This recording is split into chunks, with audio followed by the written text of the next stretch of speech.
Ini semua upah lembur aku hari ini, tolong dipakai dengan bijak ya Kang. Tabungan kita udah nipis banget dan bentar lagi anak-anak butuh biaya untuk biaya keperluan sekolah. Jangan habiskan semua untuk main kartu sama beli rokok ya. Hah, cuma segini? Tapi tidak apa-apalah. Lumayan buat modal besok pagi. Soal biaya sekolah anak-anak itu kan urusan bulan depan, tidak usah dipikirkan sekarang. Tapi kita harus tetap hemat Kang.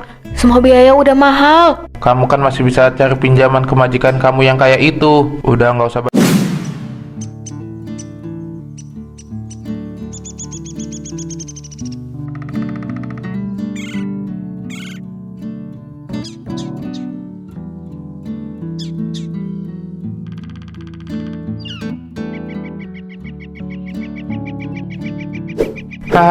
Mau lari kemana lagi kartu kalian? Sudah saya bilang hari ini Dewi Keberuntungan lagi betah duduk di sebelah saya. Ayo kocok lagi kartunya. Oh, tidak mau saya kalau begini terus. Modal saya sudah mau habis, man. Enak betul ya nasib kamu. Perasaan dari pagi cuma duduk di sini, rokok ngebul terus, kopi tidak pernah telat, uang taruhan juga jalan terus. Rahasianya apa sih? Rahasianya punya istri yang pengertian dan tahu cara berbakti pada suami. Itu kuncinya. Buat apa saya capek-capek kepanasan di luar sana? Kalau di rumah saja semua kebutuhan sudah beres. Laki-laki itu tugasnya mengatur, bukan cuma jadi sapi perah. Tapi apa tidak kasihan sama si Sariman? Kemarin saya lihat dia pulang jalan kaki sampai bawa tentengan berat sekali. Mukanya sampai pucat. Tetangga-tetangga sebelah mulai kasak-kusik itu ngomongin situ yang cuma santai-santai di rumah.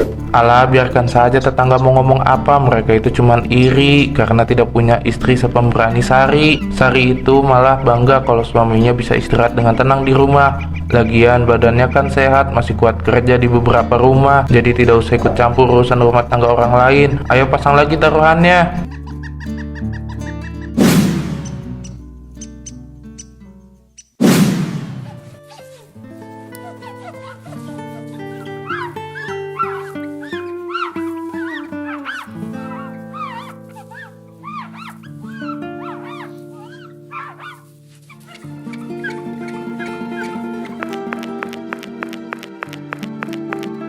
Ya Gusti, Sari belum beres juga kerjaanmu. Ini sudah mau maghrib loh nak. Dari tadi subuh saya lihat kamu udah keliling dari rumah ke rumah. Apa badanmu nggak remuk semua itu nak? Sedikit lagi kok Bu Mina, tinggal mengeringkan lantai dapur sama ngerapiin piring-piring ini ke dalam lemari. Kalau nggak dilaksanakan sekarang, besok pagi saya bakal keteteran karena harus mencuci pakaian di rumah sebelah lagi. Kamu itu terlalu sabar Sari. Mbok ya suamimu si Darman itu disuruh kerja lah, jangan cuman diem aja. Masa badannya yang tegap dan kekar begitu cuma dipakai buat nongkrong dan main kartu dari pagi sampai malam aja sih. Saya sudah sering bicara baik-baik sama Kang Darman Bu, tapi setiap kali dibahas ujung-ujungnya kami pasti bertengkar hebat. Jujur ya, saya yang melihatnya aja sakit hati. Apa dia nggak cari kerjaan? Dia selalu bilang belum ada lowongan kerja yang cocok buat dia Bu. Daripada rumah tangga ribut terus dan anak-anak jadi korban, ya udah lebih baik saya yang ngalah. Selagi badan ini masih dikasih kekuatan sama Yang Maha Kuasa, saya jalani aja dengan ikhlas. Ikhlas sih ikhlas Sari, tapi jangan sampai menyiksa diri sendiri lah. Iya Bu, tapi saya juga nggak punya pilihan. Laki-laki kalau dimanja begitu terus-terusan, lama-lama dia makin melunjak. Kamu harus tegas, jangan mau diinjak-injak terus.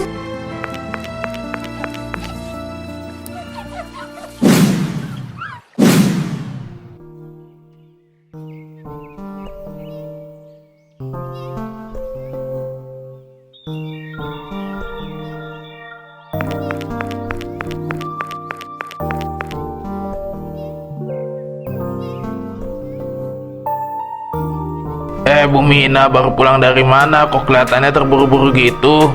Pak RT, ini baru dari rumah Pak Broto, antar pesanan kue. Aduh Pak RT, saya itu habis dari sana, dari dapurnya Pak Broto, dan saya melihat si Sari. Kenapa lagi sama dia Bu? Ada masalah? Kasihan sekali nasib anak itu, sampai jam segini masih harus bekerja keras memeras keringat, sementara suaminya, astaga. Tadi pas saya berangkat, si Darman masih asik main kartu di teras rumahnya tanpa beban.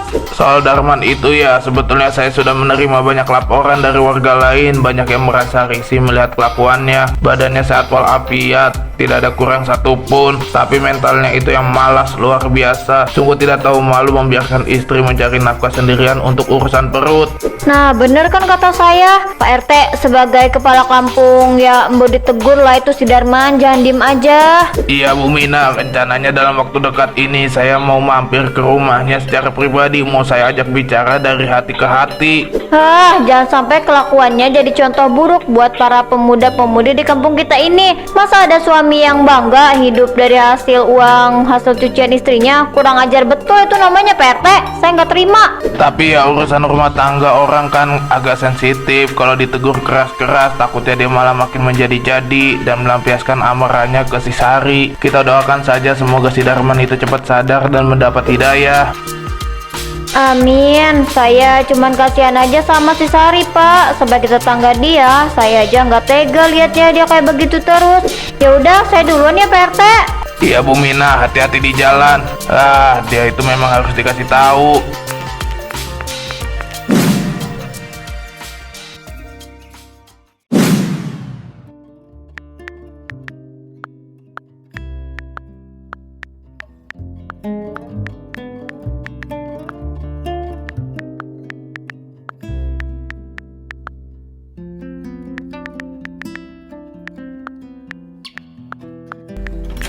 Bagus ya, jam berapa ini? Baru menginjak lantai rumah. Suami terlantar dari sore, rumah berantakan, piring kotor menumpuk, tidak ada yang cuci. Astagfirullah Kang, tolong jangan langsung marah-marah begitu. Kamu sengaja ya pulang malam begini supaya bisa menghindar dari kewajiban di rumah? Atau jangan-jangan kamu sengaja mau membuat saya kelaparan? Aku baru aja nginjek kaki di rumah, belum juga sempat minum. Tadi kerjaan di rumah Pak Broto banyak banget karena ada acara keluarga. Aku terpaksa lembur malam ini dan menyelesaikan semuanya. Halah, selalu aja alasannya lembur, banyak kerjaan, ini itu. Saya tidak mau tahu ya, harusnya kamu itu bisa membagi waktu. Tugas utama kamu itu mengurus suami, baru urusan kerjaan di luar. Lagian, mana uang gaji yang kamu janjikan kemarin? Sini serahkan. Teman-temanku sudah menagih utang taruhan kartu yang kemarin. Rokok aku aja udah habis dari sore. Ini Kang, ini semua upah lembur aku hari ini. Tolong dipakai dengan bijak ya Kang. Tabungan kita udah nipis banget dan bentar lagi anak-anak butuh biaya untuk biaya keperluan sekolah. Jangan habiskan semua untuk main kartu sama beli rokok ya. Hah, cuma segini? Tapi tidak apa-apalah. Lumayan buat modal besok pagi. Soal biaya sekolah anak-anak itu kan urusan bulan depan, tidak usah dipikirkan sekarang. Tapi kita harus tetap hemat Kang. Semua biaya udah mahal. Kamu kan masih bisa cari pinjaman ke majikan kamu yang kayak itu. Udah nggak usah banyak ngeluh, sekarang cepat ke belakang. Buatkan saya kopi hitam yang kental. Kepala saya pusing dari tadi belum ngopi.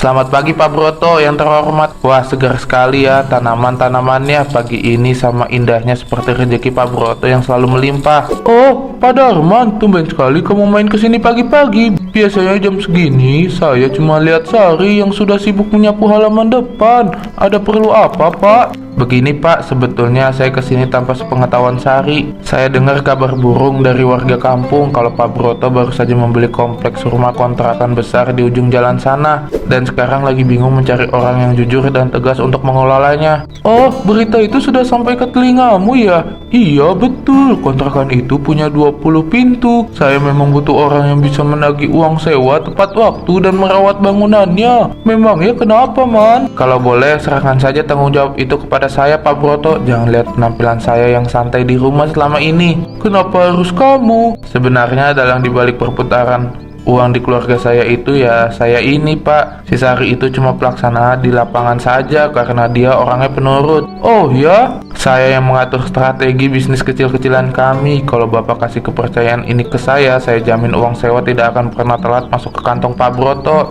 Jadi selama ini kamu yang bekerja keras mengatur semuanya ya? Sari cuma membantu sedikit. Itu udah jelas, Pak. Menarik sekali. Baik kalau gitu Darman, saya pegang ucapanmu. Ini kunci utama seluruh gerbang dan daftar nama penghuninya. Mulai hari ini silakan kamu kelola. Tagih uang sewa bulan ini lalu bawakan setorannya ke saya besok pagi. Jangan mengecewakan saya ya. Siap Pak Broto, siap. Saya percayakan pada saya. Laki-laki sejati seperti saya tidak akan pernah ingkar janji.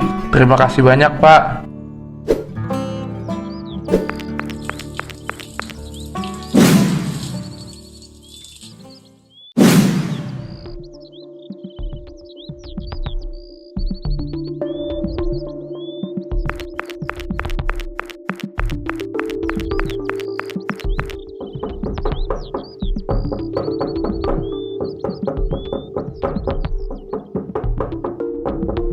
Permisi, selamat siang. Penagihan uang sewa bulanan. Harap segera disiapkan uang pas. Saya tidak terima utang atau alasan dicicil ya. Loh, Darman, kenapa malah kamu yang datang menagih? Pak Broto atau asistennya yang biasanya datang mana? Mulai hari ini, hak pengelola tempat ini sudah jatuh ke tangan saya, Bu Minah. Ah, masa sih? Kamu nggak bohong kan? Pak Broto sudah mengangkat saya jadi orang kepercayaan karena beliau tahu saya ini orang yang berkompeten. Jadi tidak usah banyak tanya, mana uang sewanya? Rp1.200.000. Jangan kurang serupiah pun.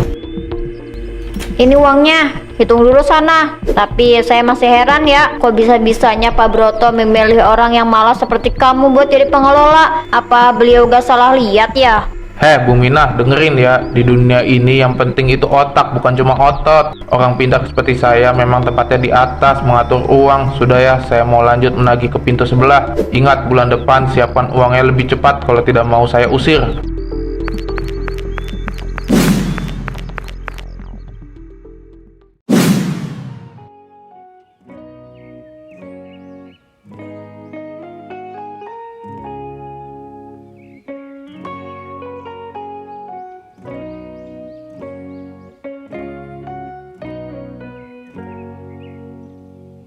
Wak Sani, buat satu lagi kopi susunya agak manis ya. Hari ini tenggorokan saya kering habis melakukan pekerjaan besar. Kayak betul kamu hari ini, Man. Biasanya cuma pesen kopi hitam paling murah. Itu pun kadang kasbon dulu. Habis dapat durian runtuh dari mana kamu? Hahaha, itu kan Darman yang dulu, Wak. Darman yang sekarang sudah jadi manajer properti. Saya sekarang yang pegang kendali kontrakan besarnya Pak Broto. Makanya mulai hari ini panggil saya Pak Darman. Jangan cuma panggil nama. Masa depan saya sudah cerah, Wak.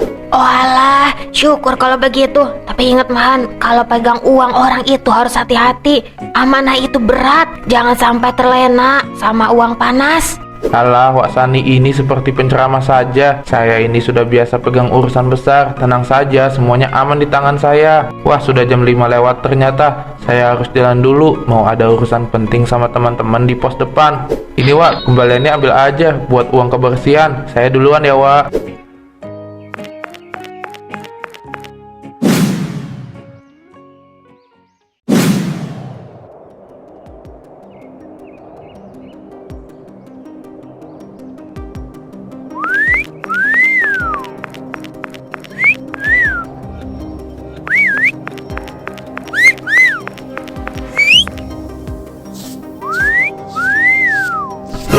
Loh, kok tidak ada? Tali tas saya mana? Astagfirullah, kemana tas saya? Tadi pas di kontrakan masih ada, pas jalan ke warung. Iya, di warung Wak Sani. Wak Sani, tas saya mana? Tas kulit warna hitam yang tadi saya taruh di bangku sini. Di mana, Wak? Tolong katakan Wak melihatnya. Tas apa, Man? Tadi setelah kamu pergi ada rombongan anak-anak muda nongkrong di bangku itu. Saya pikir kamu bawa tasnya, jadi saya nggak merhatiin lagi. Memangnya kenapa? Mampus saya, mampus. Di dalam tas itu ada seluruh uang setoran sewa dari 20 pintu kontrakan. Hah? Uang kontrakan? Jumlahnya puluhan juta, Wak. Ya Tuhan, kemana saya harus cari uang sebanyak itu buat ganti rugi ke Pak Broto? Habis sudah hidup saya, habis.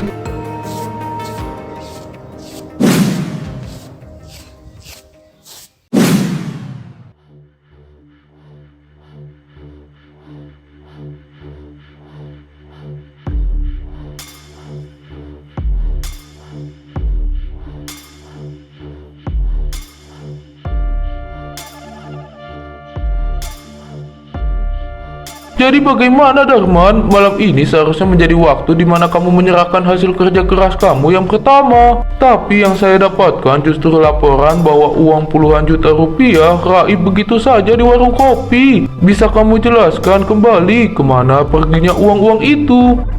Maaf Pak Broto, saya bersumpah saya tidak berniat mencuri atau menggelapkan uang itu. Saya benar-benar teledor meninggalkan tas itu di bangku warung. Waktu saya balik, tasnya sudah tidak ada.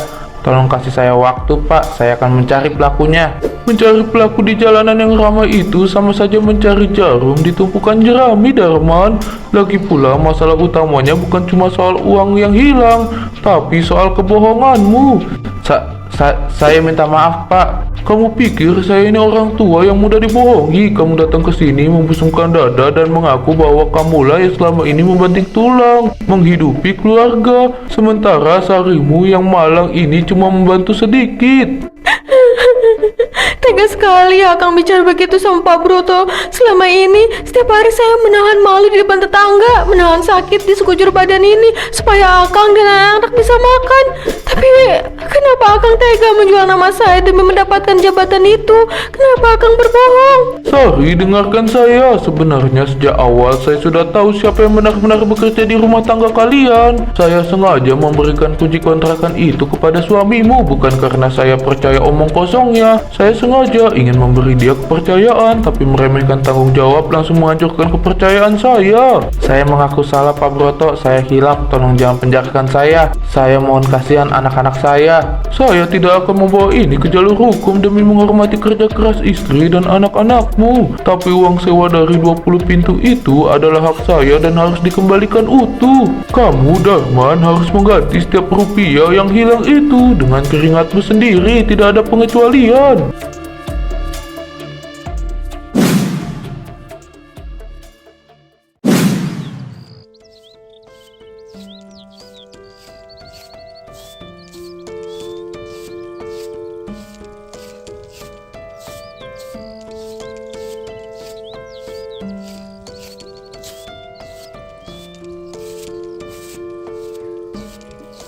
Sari, kamu mau laporkan Akang ke polisi juga atau kamu mau pergi meninggalkan rumah ini? Tolong jangan begini Sari, Akang bingung. Kepala Akang rasanya mau pecah memikirkan cara mengganti uang Pak Broto. Aku nggak akan pergi kemana-mana, Kang. Ini rumah aku, anak-anak aku ada di sini. Yang sedang aku lakukan sekarang adalah mengumpulkan barang-barang milik Akang yang sekiranya masih punya nilai jual.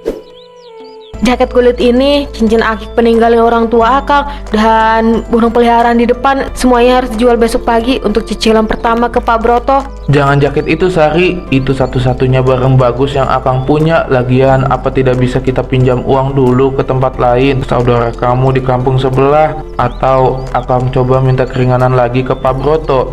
Cukup Kang, cukup. Sampai detik ini pun Akang masih berpikir untuk lari dari tanggung jawab dan mengandalkan orang lain. Aku benar-benar kecewa. Kebohongan Akang udah merusak nama baik keluarga kita. Tapi Akang tidak tahu harus kerja apa Sari. Akang tidak punya keahlian, tubuh Akang tidak terbiasa kerja berat seperti orang-orang di pasar. Keahlian bisa dipelajari Kang. Badan Akang itu sehat, besar, kuat. Kalau orang lain bisa kerja serabutan dari pagi sampai malam demi sesuap uang, Akang juga bisa kan? Mulai besok nggak ada lagi waktu buat Akang duduk di teras main kartu. Aku nggak akan sudi bantu sepeser pun untuk urusan ganti rugi ini. Hadapi kelakuan Akang sendiri.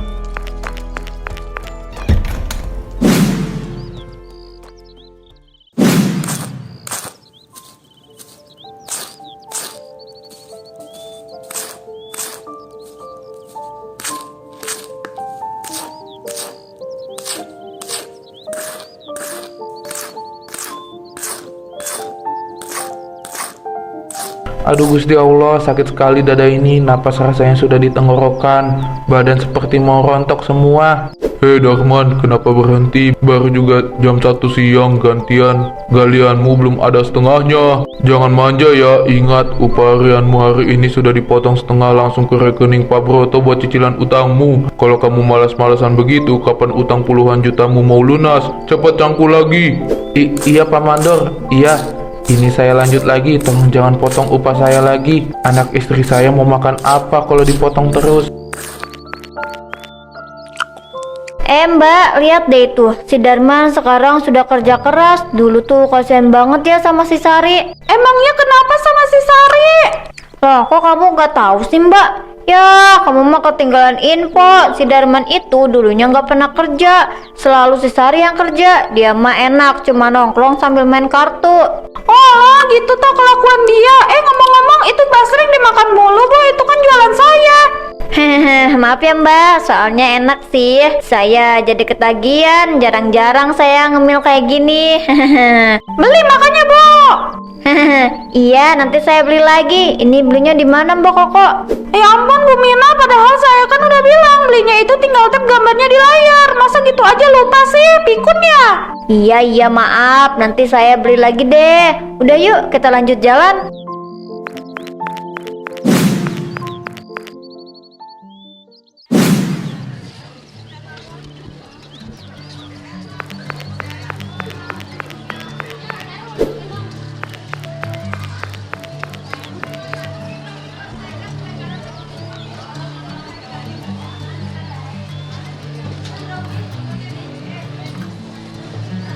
Sari, tunggu sebentar, Sari. Ada apa, Kang? Akang nggak lanjut kerja. Nanti mandul pasarnya marah kalau Akang telat ngatur barang. Ini ada sedikit uang hasil paruh waktu dari subuh tadi. Sari, tadi Akang habis bantu bongkar muat sayur di truk depan. Ini murni hak kamu dan anak-anak buat belanja dapur hari ini. Tenang aja, uang setoran cicilan untuk Pak Broto sudah Akang sisihkan tersendiri dari upah manggul karung beras yang ini. Tidak akan mengganggu uang belanja rumah lagi. Terima kasih banyak ya, Kang. Uang ini sangat berarti buat beli lauk nanti sore. Aku udah makan belum? Wajah Kang kelihatan pucet banget. Kalau capek jangan terlalu dipaksain ya. Akang nggak apa-apa, Sari. Rasa capek ini tidak ada apa-apanya dibanding rasa bersalah Akang selama ini. Akang ikhlas menjalani ini semua. Biarlah warga kampung mau mencemooh atau memandang rendah Akang seumur hidup, Akang terima. Yang penting bagi Akang sekarang adalah membayar semua kesalahan Akang ke Pak Broto. Dan yang paling utama, mengembalikan kepercayaan kamu, istri Akang yang paling mulia. Akang janji tidak akan pernah malas lagi. Iya, Kang. Aku hargai kerja keras Akang sekarang. Tetap semangat kerjanya yang halal ya. Aku duluan mau ke rumah sebelah buat lanjut cuci gosokan. Ayo Man, kamu pasti bisa. Angkat lagi karungnya demi menebus dosa-dosamu yang dulu.